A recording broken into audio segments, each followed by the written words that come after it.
someone was saying like really weird body stuff. He was trying to like pepper questions about you into questions about the game. So he was like, "What part are you on? Do you ever feel horny when this part of the game happens?" I'm like, what?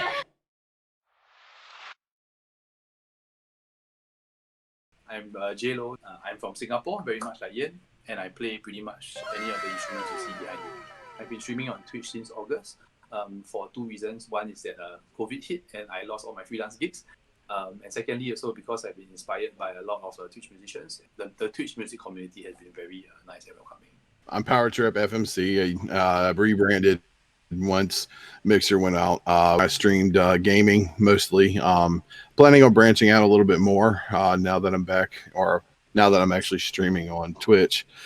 But I've been streaming for about a year and a half now. Hi, my name's Telmo. I've been a Twitch streamer for about 9 years, 10 years, give or take. I started on Twitch like a lot of other people. I moved over to Beam in about 2017. Then Beam became Mixer.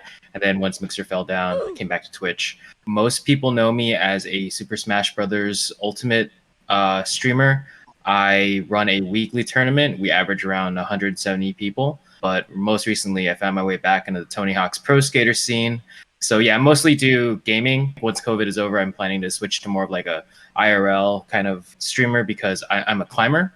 I do bouldering, and I wanted to start streaming that a little more.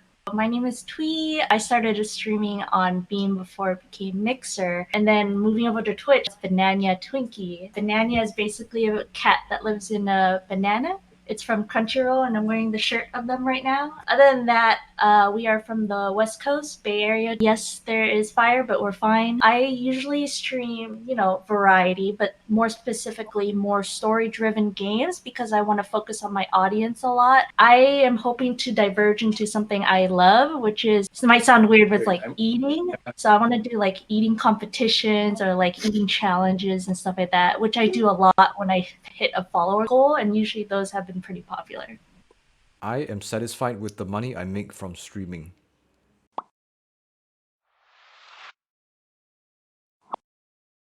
Even though bits and subscriptions do come in, compared to say getting paid as a freelancer, it's still in drips and drabs compared to that. It's good to supplement income, but in terms of being able to survive, I don't think that the kind of money that comes in is something that is very sustainable, at least from my perspective. I'm almost in the same boat. I didn't really have that big of a following even on Mixer, but it was nice to get the donations. It was nice to get the tips when I did get them. I'm looking at it to just entertain and have fun at the same time. I'm not doing it for money purposes. But the money that I do get, I put back into the stream, maybe get a better camera or get better software for recording or anything like lights, as you can see, or anything like that. So I would say I agree for what I got, just because of the simple fact I'm not relying on it. I strongly disagree that I am satisfied with the amount of money I make from streaming simply because I can't feed myself off it, which is kind of why I echo a lot of Joel's sentiments regarding this. I'm an extremely ambitious person in general when it comes to everything. Objectively speaking, looking at where I am, I've been doing this kind of thing for like 9-10 years, and I can't support myself off it. Even only recently have I started getting donations, subs at all. I've never needed it. I've never needed the money, and it's never been about the money. But to look at the amount of money that I've received over the years and looking at how much effort I've put into everything, I'd say that I'm extremely dissatisfied. I'm satisfied with the money that I have, with the job that I have right now, but my job has nothing to do with streaming. To be satisfied, I'd have to be able to like support myself and then some, and I don't see that. I think it comes from the mindset both Powertrip and Telmo were talking about. I'm satisfied because it's simply like I just want to be there, entertain, and have fun. I never push like donations, put like, oh, I need money towards something. It's a part of like, oh, I don't want to tell my users to just give me money. They should only do it when they want to. And usually when I do get it, I usually put it back into like my eating challenges. So like the first time I got a donation, it felt really good. I was super caught off guard. That felt nice. So I bought a 5-pound gummy bear and I had to eat it on stream. That hurt my teeth a lot. I do not recommend doing it. as Telmo was saying, like, shoot for the star. I'm a very ambitious person as well, but I also don't want to feel that disappointment. I don't think that mindset is very healthy in a way. The first time I just started streaming, you hear streamers saying, oh, you're not going to make a lot of money out of this until like it takes over your day job and all that stuff. And that's something that I fear. So I try my best to like not be so reliable on how much money I'm making. It is a good idea to stream every day.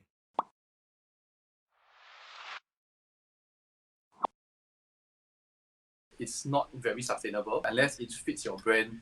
Then I guess it's a good idea, but notwithstanding that, I don't think it is. I mean, if you want to stream every day, of course, that's on you. But if you do stream every day, it's going to take away from you physically and mentally. 4 to 6 hours every day and coming home and have to pertain to an audience, it becomes overwhelming to the point where you'll just stop altogether. I think it's a good thing to actually figure out what you want to do as far as a schedule and stick to that.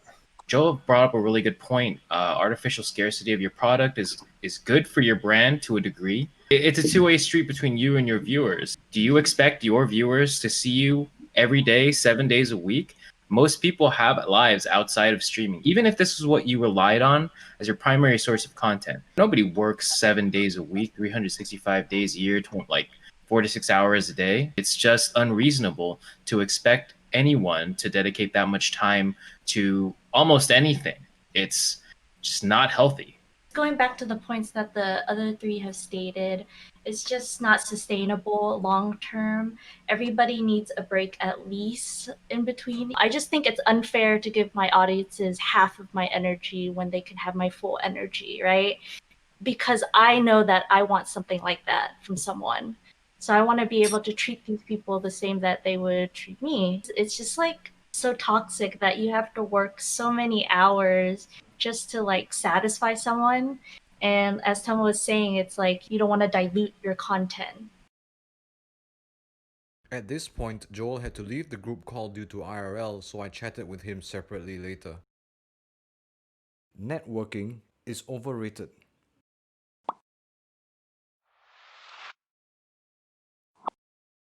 Networking is important anywhere you go.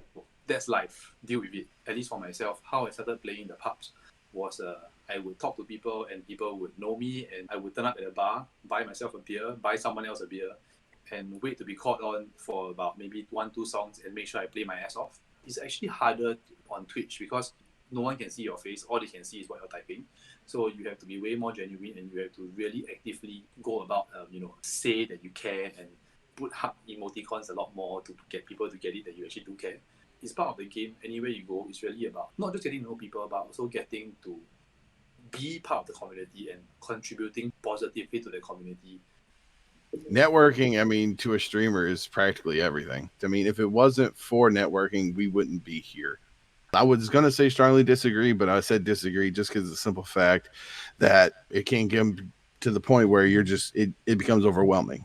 You have to have some sort of real life and in regards to having a online life as well as far as networking goes. Streaming is simply an extension of your real life. Some people may put on a personality while they're streaming, but in the end, you are networking not only with other streamers outside of your stream, but you're networking with your viewers in your stream. That's how people kind of progress through the natural career of a streamer. Networking helps you build not only your community, but other communities, and it strengthens and fosters an ecosystem that allows all of us to thrive. You stream because you want to put yourself out there. To put yourself out there without wanting to give anything back, networking is just giving back to a degree. You are contributing to another streamer's community and stream, whether it be through donating to them, spending time on the stream, joining their Discord. You are giving and taking. And you never want to expect anything back from anybody you support, but at the same time, building those relationships outside of streaming is extremely important. It's why I say that, it's not really networking, more like just making friends. I've been on the cuffs that I thought it was overrated, like, oh, just hard work will be enough, that kind of thing. But it's mostly because I'm an introvert. And the reason I started streaming was because I was getting kind of lonely and I was like, oh, I just graduated college. I want to make some friends. So I think that was the main reason I started streaming. As Telmo was saying, it's about giving back as well, and of course, not expecting anything back. When the person first rated me, I was like, you know what? I would appreciate it if I checked out the person's channel too, just because they rated me. I wanna give back. The beauty of it was that we started meeting in real life, and now we're just all good friends together, and we meet up at conventions and all that stuff. And they help you meet other people, and all of these people are now checking out your channel, so it helps them grow. You guys are helping each other, and you guys are, I know I'm being so cheesy, but I'm it's looking like, at you because it's like, well, that's sort of how we got together. yeah. It was because you checked out my stream and started hanging out with everybody. Yeah. So that was pretty cool. And I think that's the number one thing for me, is like watching my viewers interacting with each other. Like, hey, this person's birthday, let's all give them a happy birthday, that kind of thing. Hey, let's go check out their channel, let's go host them, and then, give them whatever milestone they are, because everyone's always going to appreciate that kind of stuff. The following segment contains discussions on suicide. Streaming has a positive effect on my mental health overall.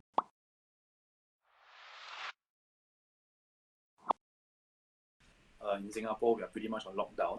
All the bars are closed. You can't play music. There are no live venues. It's been good that I've been still able to perform. When you're tired, it's hard to give it your all after a day of work, or if you feel really crappy.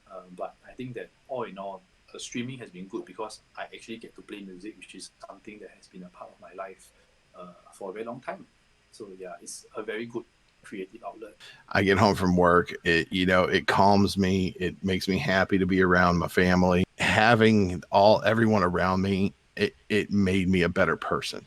It didn't depress me. It didn't make me feel like it made me forget about everything else that I had to go through. And when I had everyone around me at that point, it made me feel more alive, if in a way. This is gonna get pretty dark. I have very, very, very frequent suicidal thoughts. Not voices, but like in the back of my head, most of the time I think about killing myself. There literally hasn't been a day in my adult life where I haven't thought about suicide or how to do it. Streaming is just distracting enough while I'm gaming to occupy enough of my mental space where I don't really think about it as much. And that is on top of all of the people that come into the stream, chat with me, people that don't have any idea about that at all. My thoughts can get so dark when I'm by myself. Being on stream, having to think about other people, it like pushes that away. And I think that's good for me because it prevents me from stewing in my own thoughts way too much. Because as you all know, the abyss, the void of infinity, the void of nothing, it's just there. Everything we do in life is just a distraction from that. So when I say that streaming has had a positive effect on my mental health overall, it keeps me feeling like there's a reason to keep living aside from my job, aside from my family, aside from you. Just networking with other people on top of streaming has helped keep me grounded. If I could reach out over across the screen and give you a hug, I would as well. Got you, Ian. Yeah. Okay, yes. I'm Please just give him a playing hug this on my to you. behalf. Yes. I would definitely bear hug you and pick you up. Can you do it? No. When I talk to people, they don't realize, they're like, "Oh, you're very friendly and an extrovert," but deep down inside, I'm the opposite. I'm an introvert. I worry like crazy. I have social anxiety. I started streaming because I noticed that in person I freak out a lot. I don't know what to do with my hands and stuff like that, or what to do with my legs and posing and stuff like that. I communicate with people easier when it comes to online. I love the online community a lot. I've created really strong, lasting bonds through online because it's a little bit easier just to communicate and just be myself. I started meeting new people. I made these friends oh, you can get donations from these, so those were nice surprises too. Every time you stream, it's an adventure, you never know what's going to happen. You'll get these blueberries who say weird stuff sometimes. You'll have these trolls some days, but then you'll also have a new friend who you just really click with, and they become your friend for a long time and join your Discord community and all that stuff. And to this day, we still talk to them. I took a long hiatus for a reason, because in real life started hitting me. I was just sitting there doing nothing. I had no will to get up or anything like that. I had these followers who say, "Hey, when's your next stream? We miss you," that kind of stuff. I would say streaming overall would put a positive effect on my mental health, even if beforehand I am rejecting it. But it's always the after the streaming that makes me feel really good because now I'm proud of myself and I'm happy I made friends. I have experienced discrimination while streaming.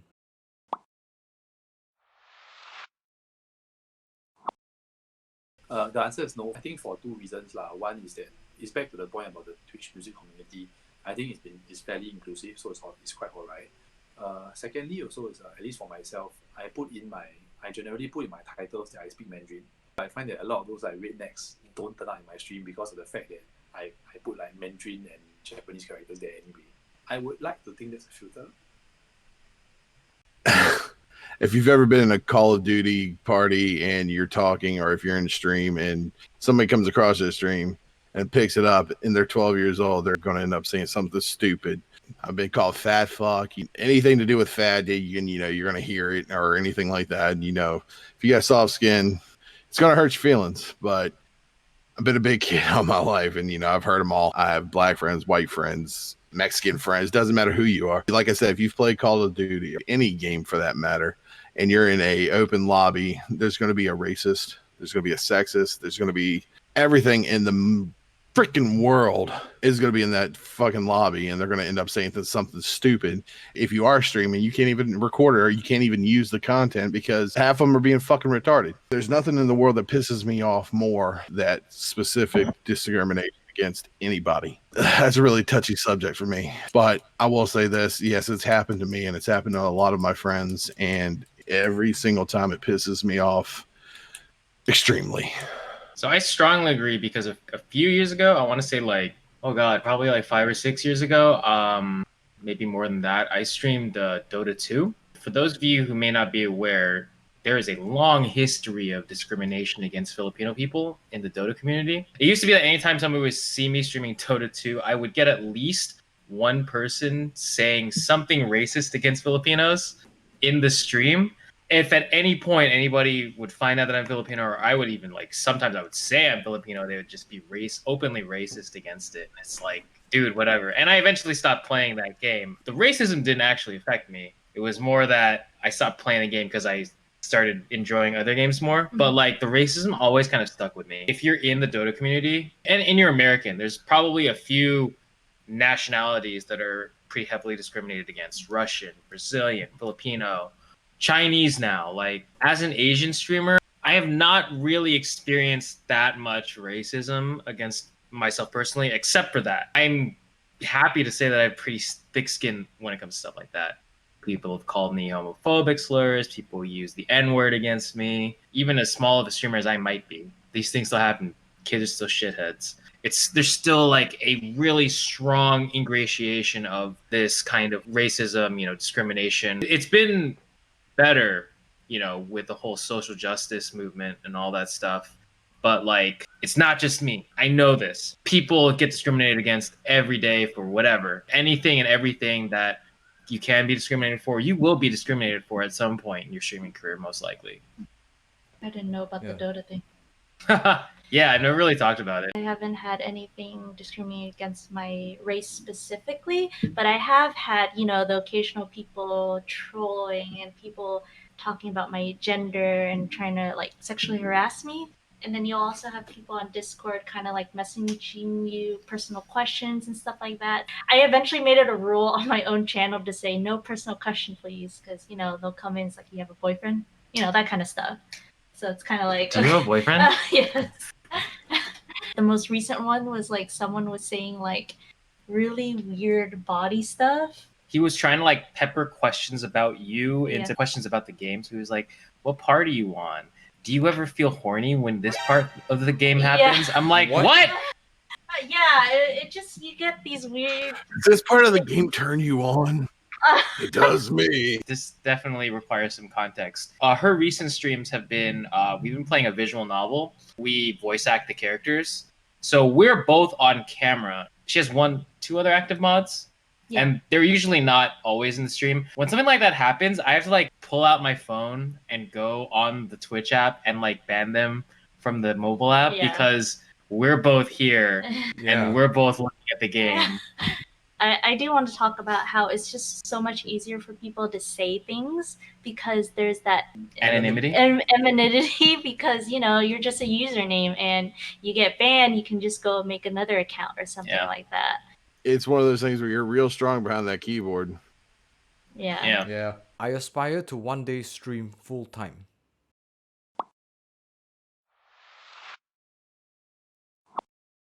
Okay, don't get me wrong, it's great to stream, but one of the things that excites me about playing music is playing with other people. Twitch is fundamentally a solo endeavor. There are too many reasons why I do not intend on streaming full time. I'm firstly hoping that COVID lifts and that I can play in a physical venue. That's what it means to me to play live for an audience. And secondly, also in terms of long-term career for music, I intend to teach a bit more.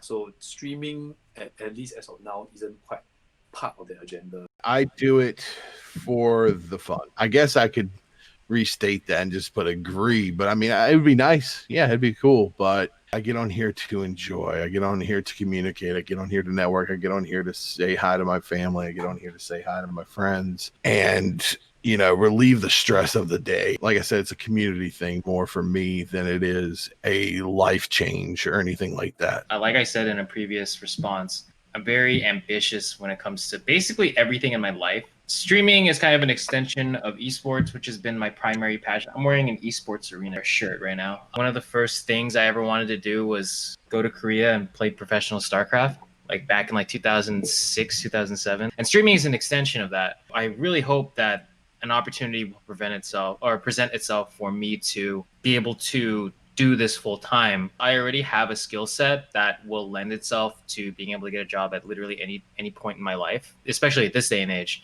unless society goes through a major catastrophic event that renders computers obsolete. Programmers will always be in demand. So I have a nice safety net there for myself. I love working in the games industry. I love being a programmer.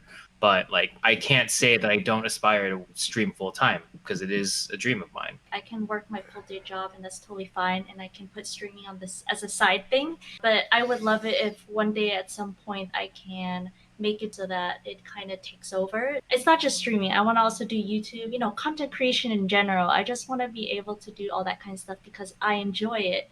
I know that when it comes to streaming, I am one of those people who put a ton of effort into those things.